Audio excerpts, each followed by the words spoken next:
Okay, so today we're going to be talking through and demonstrating the coolant flush and bleed for the Honda S2000. This is not a pleasant job. It can be if you're very lucky, but usually it is a long drawn out job. So I'm just going to go through some of the key points here. So first of all, the car needs to be jacked up safely. So the subframe is where you should jack off from the front, get the car up on the trolley jack. I've used some bits of wood to raise the car because it's quite low, and obviously once it's raised, get the jack stands on each side, one on this side, one on the other. Obviously that's keeps it nice and safe, and obviously there's a little tap at the bottom of the radiator. You need to drain out all the old coolant. And also, once you've started draining, you need to open the bleed nipple, which is just on the side of the inlet manifold at the front of the engine, just there. Get a little close up of that, just to show you where that is, and it's just there. Open that up all the way so that that will help all the coolant drain out. That will take probably anything between an hour to 2 hours, depends obviously how well it's flowing, but just wait till it stops dripping into the bucket. Do the plug at the bottom, do that back up again, tighten that up again nicely, and then start to fill the system, which is where we're going to pick it up from now, just to save a bit of time. I've got one of these it's a company's Nielsen, but there's lots of different companies that do these now, and obviously use this to fill up the system. I would say go to about halfway on the funnel, so that's about half full. Okay, use the good stuff, use genuine Honda stuff, not any of the cheap stuff. Yeah, so when you see the fluid start to come out from the bleed nipple like this, you'll see it coming through. That means that can be tightened off, not too tight, just tight enough, and then obviously that means that the fluid has come through the system and it's worked its way out through the bleed nipple, so that can be closed, and then just top up the funnel, as I say, to halfway, and then you're ready to start the bleeding. You're ready to start bleeding the air out of the system, which is what we'll look at next. Once you've filled up the system, as you can see here, you've got a good amount of coolant in the funnel over the top. Start the engine up and leave it, let it idle until the cooling fans kick in. Then you'll know that the engine is up to operating temperature, and then we can start running through the bleeding the air out of the system. We can start going through that process from there. Okay, so let's get it started. And the important thing is the temperature should be over to maximum hot, and put the fan up to full speed, and then just let it idle until the fans kick in. You can hold the throttle cable. I've just put a little spacer in there just to hold the throttle open a little bit, just to help with warming up. It's easier than sitting there with your foot on the gas pedal, and easier than physically holding it like this all the time. Just pop a little piece of plastic in there to hold it open.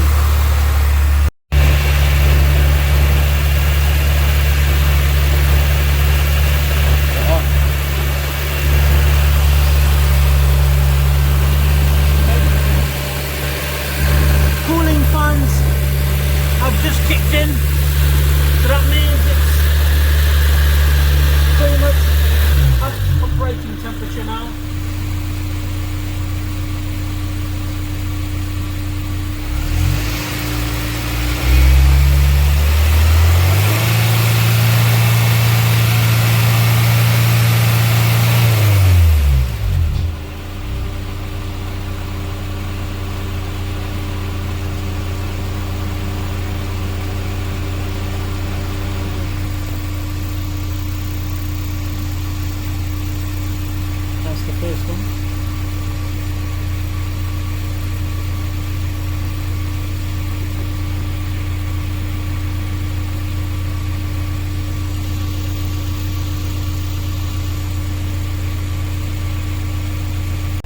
Okay, time to turn off and let's go and start bleeding.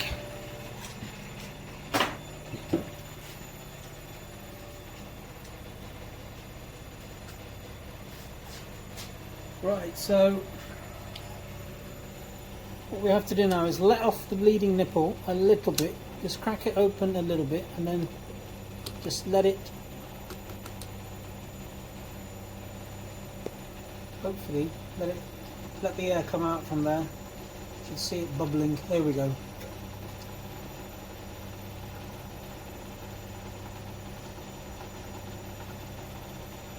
There we go.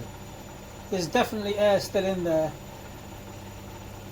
even though everything seems to be full up. And it's that last bit of air that we need to get out, otherwise we won't get our heaters to come out full heat. I would say around 30 seconds max for this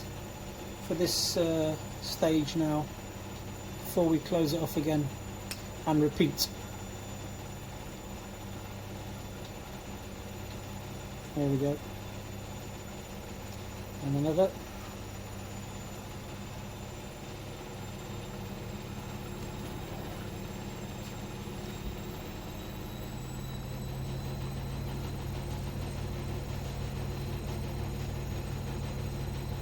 Okay, that's oh, that was another one. So before we close the bleed nipple off, we need to grab the upper radiator hose and give it a good squeeze, and keep it squeezed while you close the bleed nipple. That's really important. So here we go, squeeze off and close. Not too tight, because we'll be opening and closing that a fair few times, so no need to do it over tight at this stage. Heaters are hot now.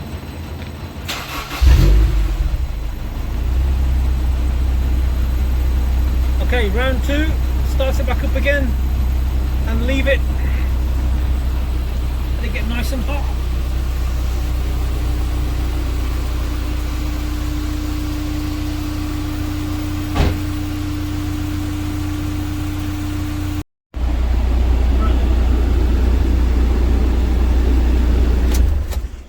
Turn it back and turn the keys out. The alarm might go off.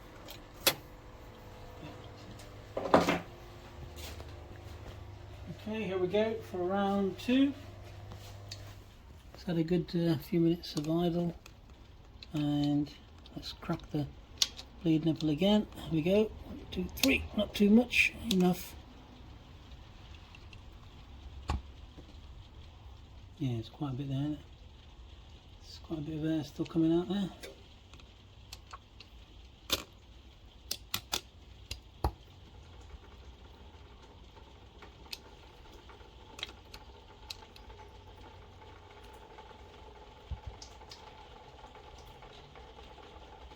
Yeah, it's still quite a bit of air coming out.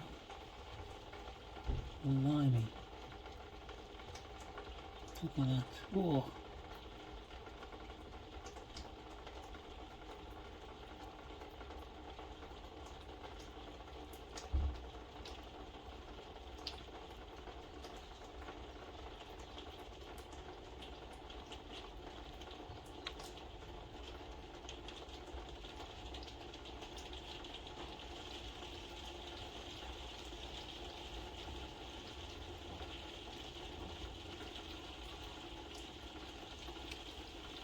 Okay, let's squeeze the. Still quite a lot coming out, isn't there? Might as well just keep that there for a bit.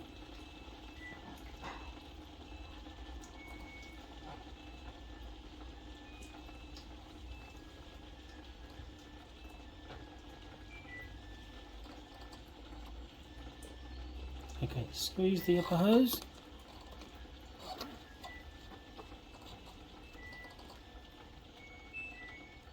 Squeeze the upper hose and tighten it off. Not too tight. There we go. So basically repeat that process 3, 4, 5, maybe 6 times, maybe more. It depends. You just have to keep going until your heater gets really hot. and it starts blowing really hot air through the vents, and really hot, not just lukewarm or warm or mildly warm. It has to be really hot, and you'll know when it's hot because it will feel extremely hot on your hand, on the back of your hand. That's when you know that you've completed this process. It's hard to say how many times it will take because each car is slightly different, and depending on how much air is still in there, it could take a few times or it could take a good few times. And here we go once again. Let's see what we get. Definitely air straight away.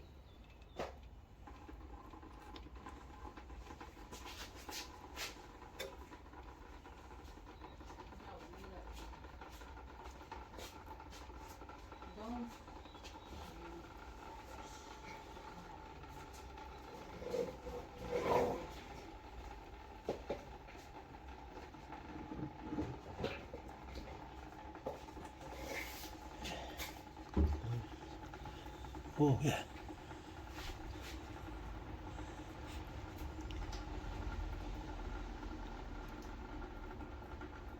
Yeah, it's a lot, isn't it?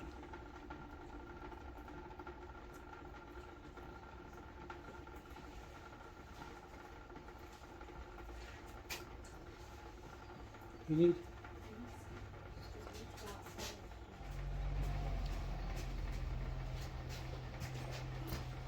Okay, that's I think long enough. So squeeze the upper hose. Squeeze the upper hose, upper radiator hose again. And as it's squeezed, turn. Not too tight.